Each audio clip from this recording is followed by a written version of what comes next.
El arrepentimiento consiste en desaprender la vanidad y la autoconfianza en las que nos hemos movido durante toda la vida.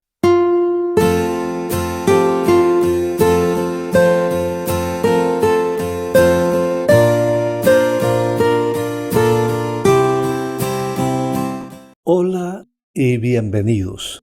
Bendiciones del Altísimo. ¿Qué ha pasado con la doctrina del arrepentimiento?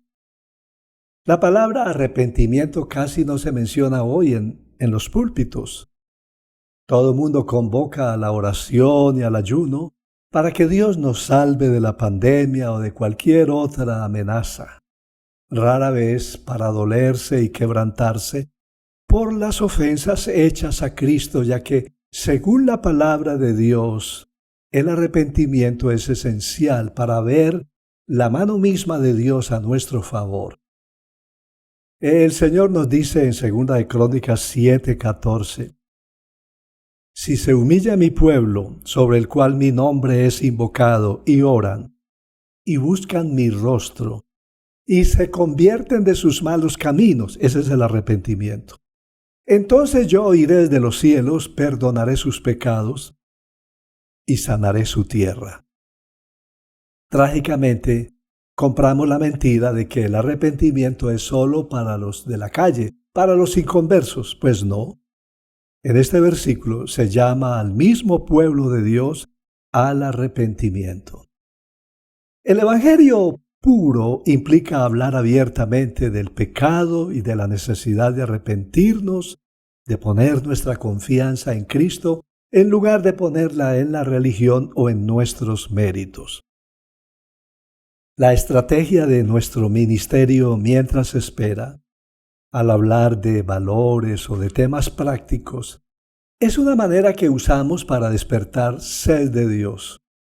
Pero cuando las personas llegan a nuestra iglesia, se encuentran con un púlpito confrontador donde insistimos en la segunda venida de Jesús para juzgar a los vivos y a los muertos, y en la necesidad de arrepentirse y vivir en santidad para que aquel día no nos sorprenda en perdición.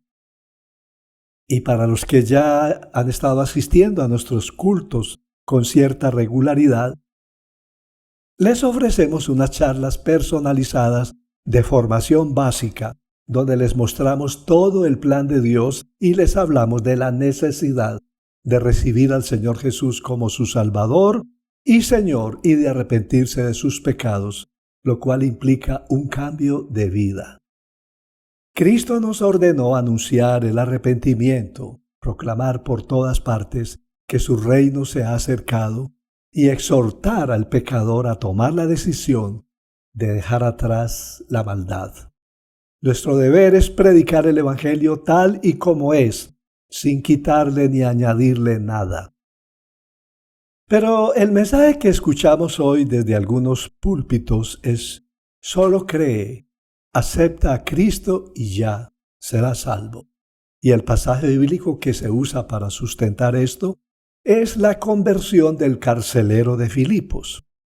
Recordemos que allí el apóstol Pablo estaba encarcelado cuando de repente la tierra tembló y las puertas de la celda fueron abiertas.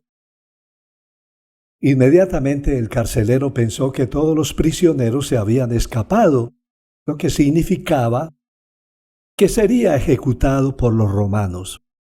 En su desesperación, el hombre sacó su espada y estaba a punto de matarse.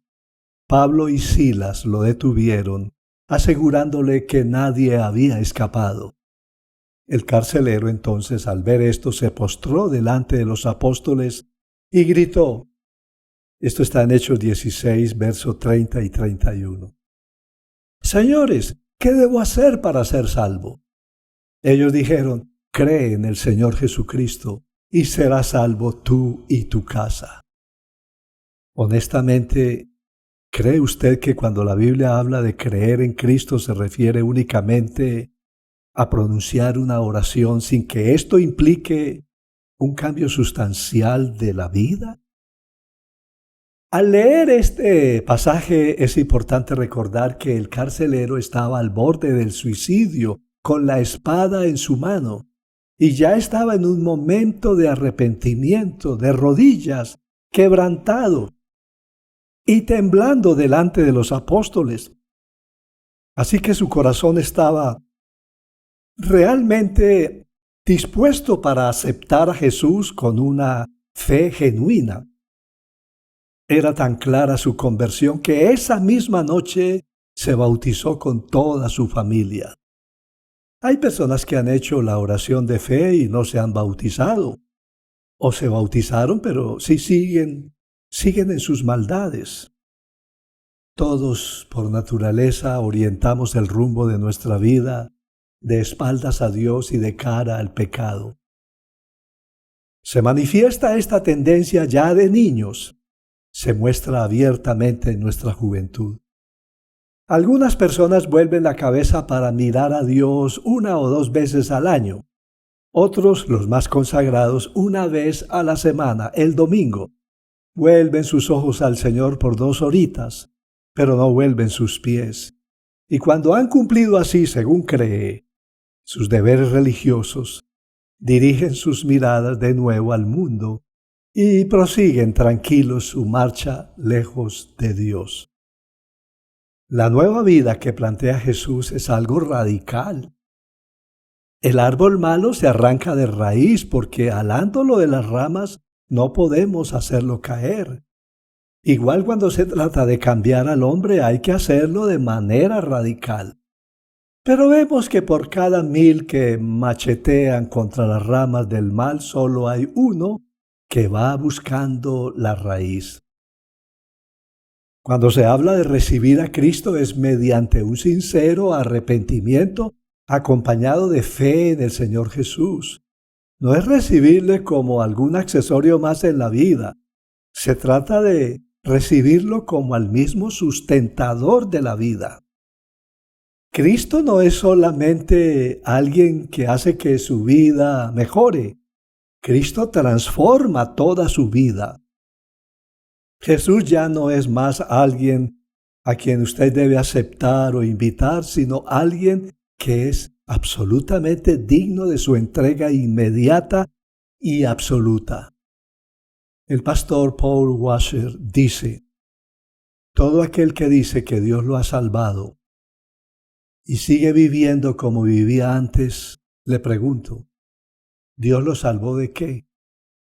Tenga cuidado con cualquier mensaje que le quita la convicción de pecado, que produce en usted flojera espiritual, que le relaja suavemente y le dice al oído, todo está bien. Esas frases tranquilizantes provienen de un falso evangelio.